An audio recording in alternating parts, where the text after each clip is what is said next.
ชีวิตนั้นคือบังเรียนយើងជាចុងក្រោយចឹងគឺយើងរមែងមានការលះបង់នឹងឯងចឹងជីវិតហ្នឹងពីព្រោះរឿងការដែលត្រូវប្រត់ប្រាស់បែកបាក់គ្នាគឺជាធម្មតារបស់សង្ខារធម៌ហ្នឹងឯងហើយអាការដែលមិនបែកបាក់មិនប្រត់ប្រាស់គ្នានោះប្រព្រឹត្តទៅមិនបានដែរហ្នឹងឯងមិនជាឋានៈមិនជាហេតុក្នុងការដែលថាចេះតែជួបជុំគ្នាទៅរហូតនោះទេនឹងឯងមិនអាចប្រព្រឹត្តទៅបានដែរប៉ុណ្ណាអញ្ចឹងគឺព្រះអង្គទ្រង់សម្ដែងហើយរំលឹកដាស់តឿនដោយព្រះអានន្ទអីជាដើមហ្នឹងដែលយមសោសំបីតែដឹងថាព្រះអង្គបរិនិព្វានក្នុងថ្ងៃហ្នឹងព្រះអានន្ទក៏យមព្រះអង្គក៏ឲ្យភិក្ខុព្រះអង្គហ្នឹងទៅនិមន្តព្រះអានន្ទហ្នឹងមកហើយក៏ព្រះអង្គត្រាស់ថាការប្រត់ប្រាស់និរិយចៈសត្វនិងសង្ខារបើជាទីស្រឡាញ់ជាទីពេញចិត្តហ្នឹងប្រព្រឹត្តទៅជាធម្មតាតែកុំឲ្យប្រត់ប្រាស់កុំឲ្យបែកបាក់គ្នានោះមិនបានដែរព្រះអង្គទ្រង់រំលឹកសេចក្តីទាំងអស់ហ្នឹងចឹងគណាហើយបើកាលព្រះអានន្ទទូលព្រះរាមាភិភាអំពីព្រះសិរីបុត្របរិនិព្វានព្រះអានន្ទក៏ថាខ្ញុំព្រះអង្គវង្វេងទិសបានព្រះរាមាភិភាព្រះអង្គត្រាស់ថាសិរីបុត្រនិព្វានទៅមិនមែនយកសិលយកសមាធិយកបញ្ញាយកវិមុតតិញ្ញាណទេសនៈហ្នឹងទៅឯណាអានន្ទហ្នឹងឯងហ្នឹងគឺព្រះអង្គទ្រង់រំលឹកទោះជាយើងត្រូវប្រត់ប្រាស់បែកបាក់គ្នាចំពោះបុគ្គលជាទីស្រឡាញ់ពេញចិត្តជាទីហួងហែងអីហ្នឹងយ៉ាងណាប៉ុន្តែយើងចាំបាច់ត្រូវតែមានការជួបជុំហើយនឹងប្រត់ប្រាស់ទៅយ៉ាងល្អគឺការជួបជុំហើយក៏យើងធ្វើល្អជាមួយនឹងគ្នាទៅប៉ុណ្ណាហើយដល់ពេលប្រត់ប្រាស់ក៏យើងប្រត់ប្រាស់ទៅដោយល្អគឺបានន័យថាព្រមក្នុងការប្រត់ប្រាស់ហ្នឹងឯងព្រោះកិច្ចដែលយើងត្រូវធ្វើយើងបានធ្វើអស់ហើយហ្នឹងឯងមិនមានស្ដាយក្រោយអីទេហើយការប្រត់ប្រាស់ហ្នឹងក៏យើងបានពិចារណាហើយយល់ព្រមថាត្រូវតែប្រត់ប្រាស់ទាំងកិច្ចដែលត្រូវធ្វើគឺសេចក្តីល្អហើយដល់គ្នានឹងគ្នាហ្នឹងក៏យើងបានធ្វើហើយអញ្ចឹងជាការដោះស្រាយបញ្ហាក្នុងរឿងជួបក៏ជួបដោយល្អប្រត់ប្រាស់ក៏ប្រត់ប្រាស់ទៅដោយល្អជីវិតហ្នឹងជាចុងក្រោយគឺបង្រៀនឲ្យយើងចេះលះបង់នឹងឯងចឹងមេរៀនជីវិតចុងក្រោយហ្នឹងគឺបង្រៀនយើងចឹងគឺយើងត្រូវតែចេះក្នុងការប្រត់ប្រាស់ហើយលះបង់នឹងឯងលះបង់ដែលសំខាន់នៅក្នុងពុទ្ធសាសនាគឺលះបង់ការហួងហែងលះបង់ឆន្ទរាគៈនឹងឯងចឹងព្រោះការហួងហែងនាំឲ្យមានទុក្ខប៉ុណ្ណាយើងដឹងហើយថាសេចក្តីទុក្ខក្នុងជីវិតរបស់យើងហ្នឹងគឺកើតមកពីការហួងហែងលៀបហួងហែងយកហួងហែងគេឈ្មោះហួងហែងអ្វីដែលយើងស្រឡាញ់ពេញចិត្តហ្នឹងឯងហើយយើងកើតទុក្ខដោយជួនកាលក៏ភ្លេចគិតដល់អ្វីហ្នឹងឯងប្រែប្រួលហើយក៏យើងបង្អោនចិត្តទៅប្រកាយប្រកម្មក្នុងអ្នកដទៃនឹងឯងរឿងអ្វីហ្នឹងនឹងចឹងទៅយើងមិនបានដឹងថាអ្វីមិនអាចនៅជាមួយយើងបានយូរទេប៉ុណ្ណានឹងឯងហើយអ្វីដែលត្រូវកើតរមែងកើតអ្វីដែលត្រូវមានរមែងមានជាមួយគ្នានឹងរបស់ដែលយើងស្រឡាញ់ពេញចិត្តហ្នឹងឯង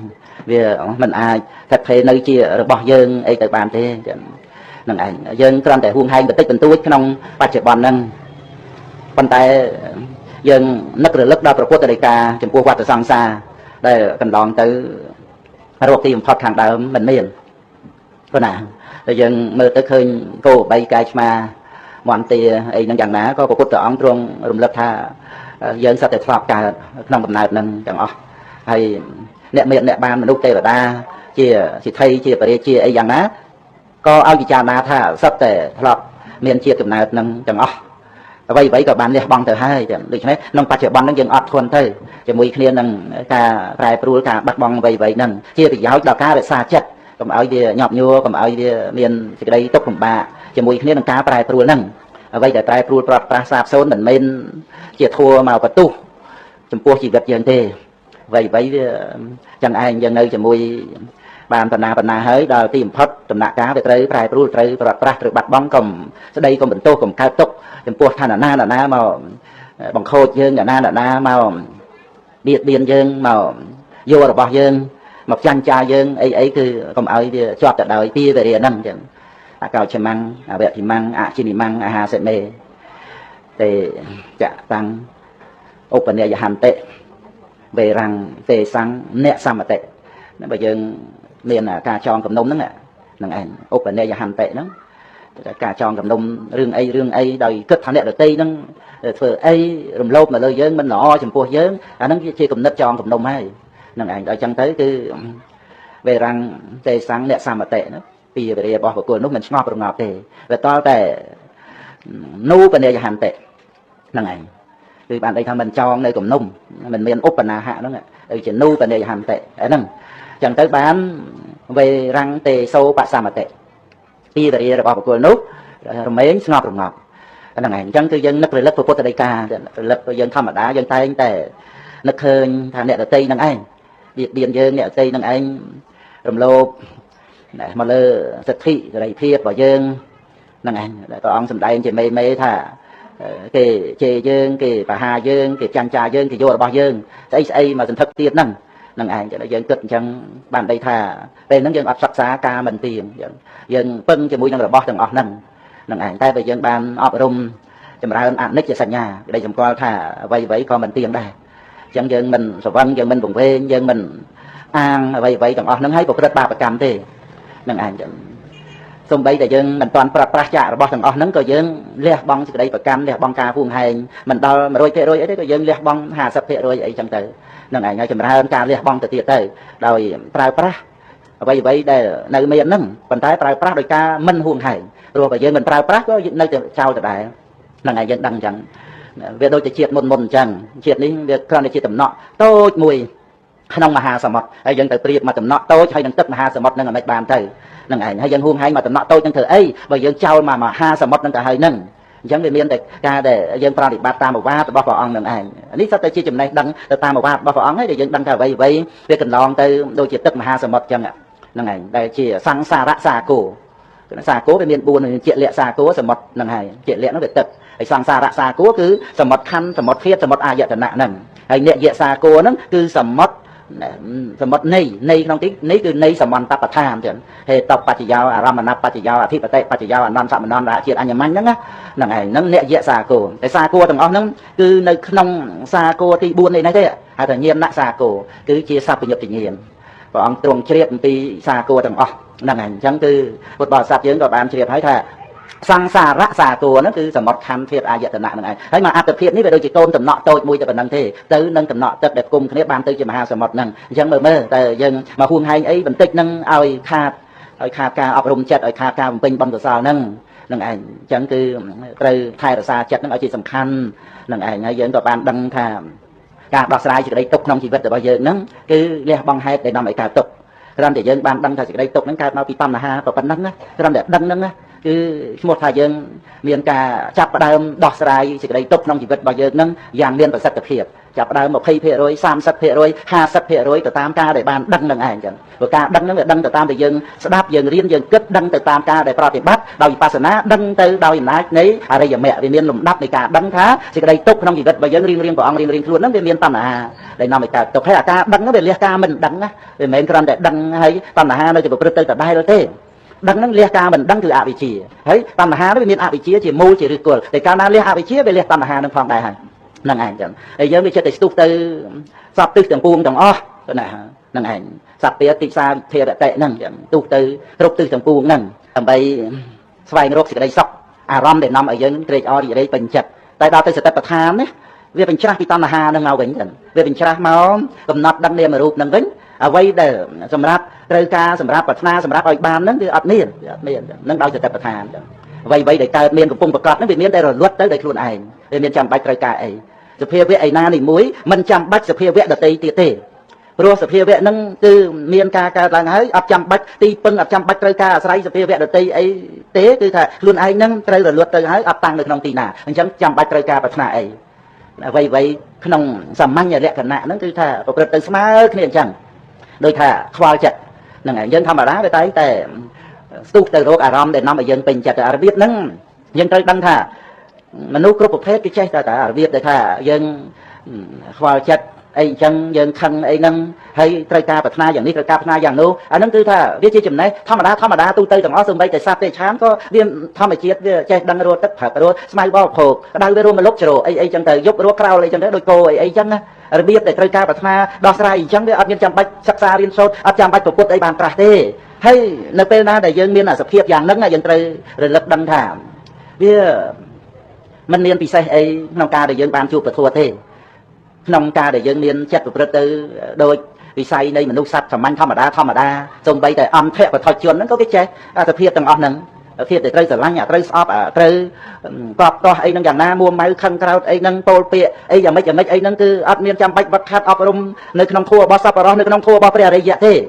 គឺគេចេះគឺជាធម្មតារបស់មនុស្សរបស់សត្វអីទាំងអស់ហ្នឹងអាហ្នឹងឯងត្រូវមានស្មារតីរំលឹកដាស់តឿនហ្នឹងហ្នឹងឯងមិនក៏បីខ្សែគប់ជាមួយនឹងធัวថោកទាំងអស់ហ្នឹងទេហើយនាងធម្មៈសេបាយៈព្រោះធัวទាំងអស់ហ្នឹងមិនមែនជាធัวថ្លៃមិនមែនជាធัวពងពោះបណ្ឌិតឧត្តមអីណាធัวថោកទូទៅធម្មតាហ្នឹងសត្វទេឆានក៏មានដែរទៅតាមសភាពទាំងអស់ហ្នឹងហើយយើងនៅប្រកែប្រកម្មហួងហែងទុកដាក់ក្នុងខ្លួនធ្វើអីត្រូវលះបង់នឹងឯងចឹងហ្នឹងគឺជាចំណេះដឹងដែលយើងបានសិក្សាក្នុងសាសនានេះទៅអាការដែលដឹងដូចថាចិត្តខ្វល់អីហ្នឹងចឹងដែលកើតឡើងហ្នឹងគឺចិត្តខ្វល់ហ្នឹងកាលណាបើជាអារម្មណ៍របស់សតិ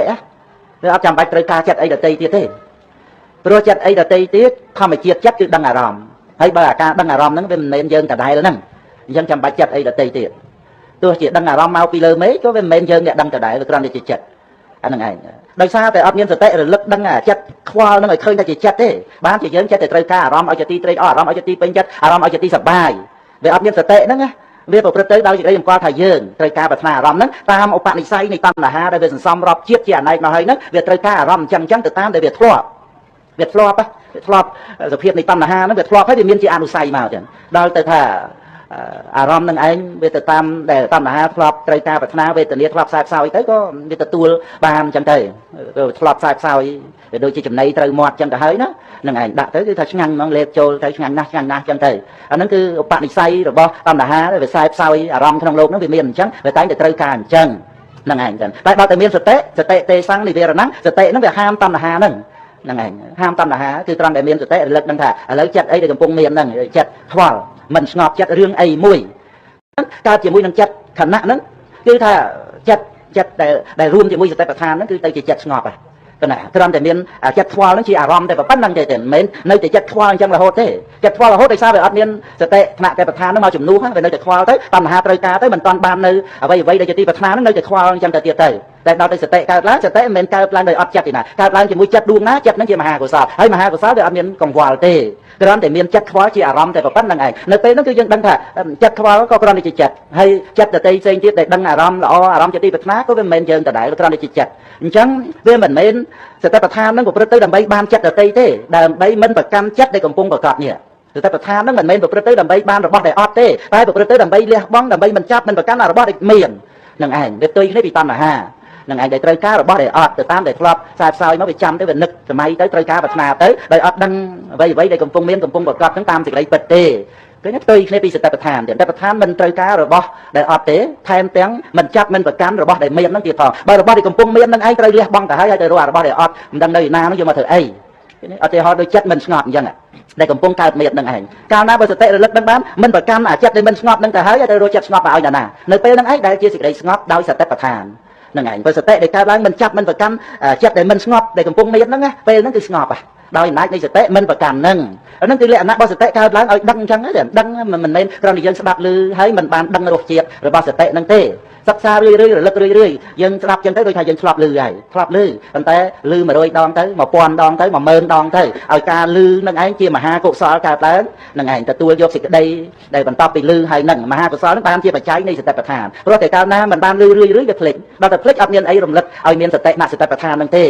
េតែណតិប្បដ្ឋានបើមិនធ្លាប់កើតទៀតផងក៏រឹតតែយ៉ាប់មិនដឹងជាថារសជាតិនឹងយ៉ាងម៉េចបើធ្លាប់កើតទៅបានដឹងអញ្ចឹងទៅជាឧបនិស្ស័យមួយឲ្យចេះតែសិក្សាស្រាវជ្រាវពិចារណារលឹករឿយអញ្ចឹងគឺយើង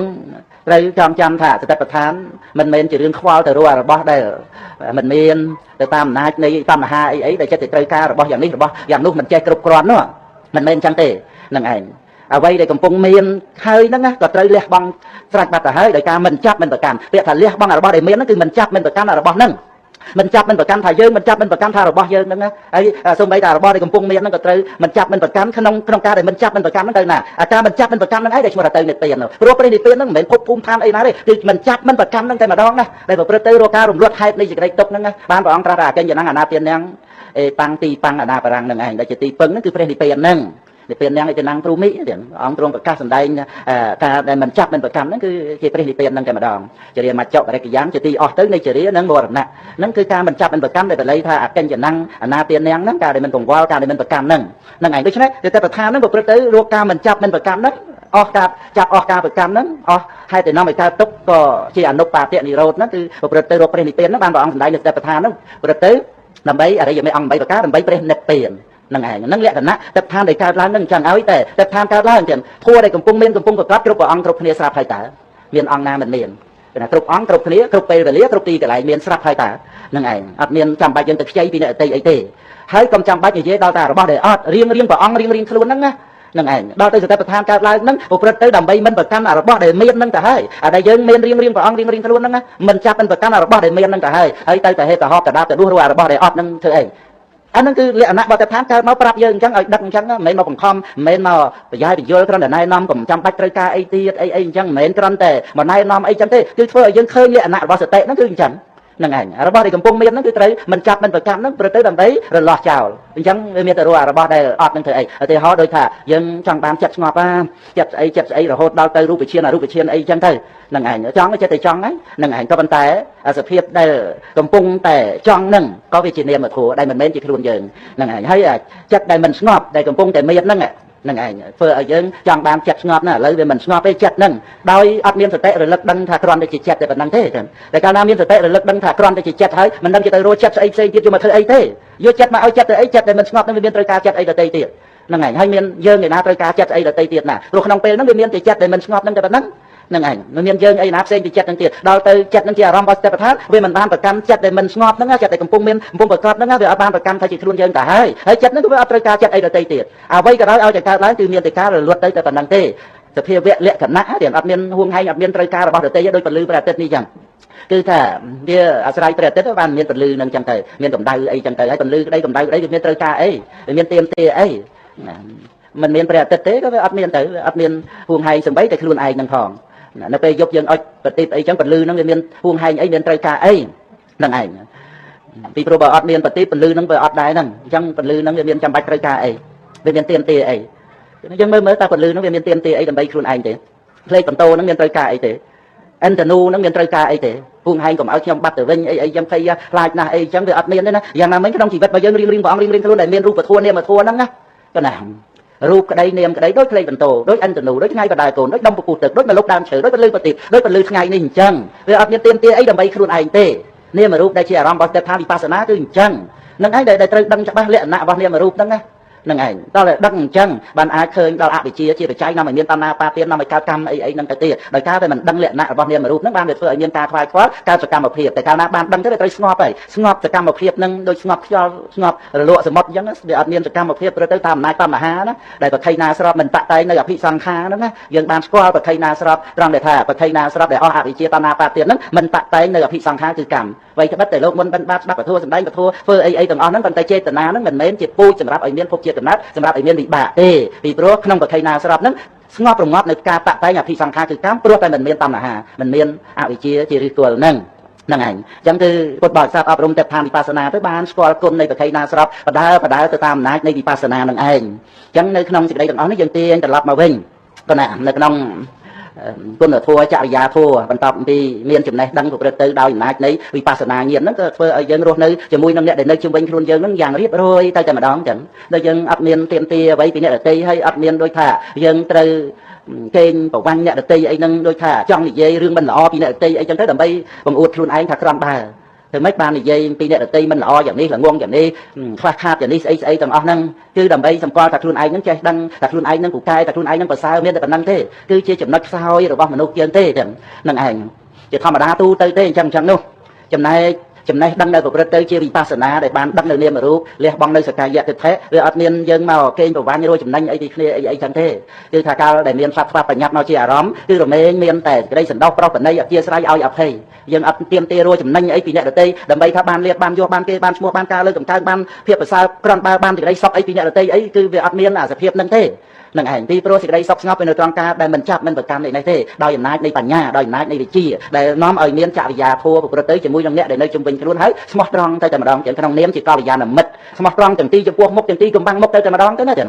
នឹងឯងក៏ដូចជាយើងលាងចានអញ្ចឹងណាពិតមែនតែថាអាបាតចានហ្នឹងយើងមិនមែនប្រើដាក់បាយក៏ពិតមែនប៉ុន្តែដល់ពេលយើងលាងវាមិនមែនលាងតែកន្លែងដាក់បាយណាយើងលាងទាំងបាតចានហ្នឹងឲ្យវាស្អាតផងទៅអាហ្នឹងសភាពនៃចិត្តស្អាតហ្នឹងគឺស្អាតទាំងចំពោះមុខទាំងកំបាំងមុខអាហ្នឹងដែលជាចរិយាធម៌ពិតប្រាកដដែលសម្រាប់មកអំពីវិជ្ជាសម្រាប់មកពីចំណេះដឹងអញ្ចឹងគឺអត់មាន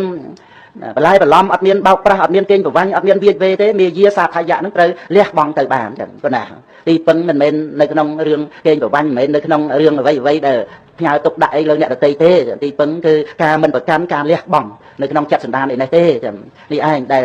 ប្រៀបដូចជាថាបើយើងមិនចាក់ទឹកក្នុងថូផ្កាដែលស្អុយហ្នឹងដោតផ្កាចន្ទធូហ្នឹងស្អុយអាក្រក់តាយូរទៅប្រហែលថ្ងៃហ្នឹងណាហ្នឹងឯងវាលួយដើមវាហ្នឹងទៅ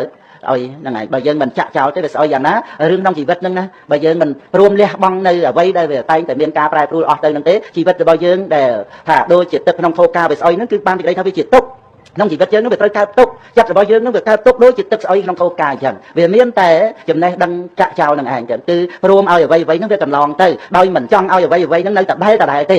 នឹងឯងគឺវាអត់មានបន្ទុះជាមួយនឹងអ្វីដែលប្រែប្រួលហើយក៏អត់មានចិត្តចង់ហួងហែងឲ្យអ្វីនៅតែដែលទេបើមិនលះបង់របស់ចាស់ធ្វើមិនបានរបស់ថ្មីបើមិនលះបង់ភព3ធ្វើមិនបានទេពេលហ្នឹងគឺនិយាយតើញាតិញោមចាំទៅពេលហ្នឹងវារៀងជួនតិចផងហើយយើងយល់ន័យខ្លឹមសារអ្វីដែលយើងត្រូវលះបង់ហ្នឹងវាជាធម្មតារបស់សង្ខារណាវាមិនមែនយើងលះបង់ដោយការបន្ទុះទាស់ដូចយើងស្អប់យើងដូចថាឆ្លោះប្រកែកឬក៏និរទេសឬក៏លេងលះអីទេលះបង់ក្នុងទីនេះគឺថាក្នុងចិត្តរបស់យើងហ្នឹងមិនប្រគិប្រកម្មអ្វីដែលតែងតែប្រែប្រួលទៅហ្នឹងអាការដែលមិនចាប់មិនប្រកម្មនឹងឯងព្រមទៅតាមទីក្តីពិតនឹងឯងដែលឈ្មោះថាលះបង់ដោយតែព្រះអង្គទ្រង់សម្ដែងនៅក្នុងផតទេតរៈពិសោតមើលហ្នឹងអតីតាំងនានវេកមេយៈព្រះអង្គត្រាស់ថាមិនក៏បីអាល័យអតីតៈទេព្រោះអីព្រោះយៈតេតៃតាំបហិណន្តាំងអ្វីណាដែលកន្លងទៅអ្វីនោះវាលះបង់ទៅហើយបើយើងមិនព្រមតាមអ្វីដែលលះបង់ទៅហើយនឹងទេអានឹងត្រូវតែកើតទុកអញ្ចឹងត្រូវតែកើតទុករបស់ដែលយើងមិនចង់ឲ្យតឹងវាតើកុំទាញតែកាលណាយើងទាញមានតែតឹងហើយតែតឹងវាតឹងក្នុងទីនេះគឺតាមតឹងចង្អៀតចង្អល់នឹងឯងចឹងដល់តែយើងលេងចឹងទៅនឹងឯងគឺវាធូរអ្វីវាទៅតាមធម្មតាធូរទេតើហើយយើងសប្បាយចិត្តជាមួយនឹងបញ្ញាថ្នាក់បរិញ្ញាដែលយើងបានចេះដឹងជាមួយនឹងសង្ខារលោកនេះឯងត្រូវតែប្រឆាំងជាមួយកិលេសក្នុងចិត្តរបស់យើងចឹងចំណេះចេះដឹងហ្នឹងនឹងឯងហើយចំណេះចេះដឹងហ្នឹងនៅខាងសច្ចធម៌ទៀតសច្ចធម៌ហ្នឹងនៅខាងបញ្ញាទៀតនឹងឯងគឺមិនរត់ចោលបញ្ញាទេឲ្យតែអប់រំបញ្ញាហ្នឹងចឹងទៅការពិតនៅចាំណាឲ្យដឹងឲ្យចាក់លុះឲ្យឃើញឲ្យជាក់ច្បាស់ហើយនឹងបាននៅបរិញ្ញាដោយបរិបូរណ៍គឺថាទាំងញាតបរិញ្ញាទាំងតេរណបរិញ្ញាទាំងបហានបរិញ្ញានឹងឯងដែលនឹងបានចូលទៅកាន់ព្រះនិព្វានដោយអំណាចនៃបរិញ្ញាទាំង3ហ្នឹងគឺពុទ្ធបរិស័ទយើងក៏បីបានសិក្សានៅក្នុងដំណើរនៃពធ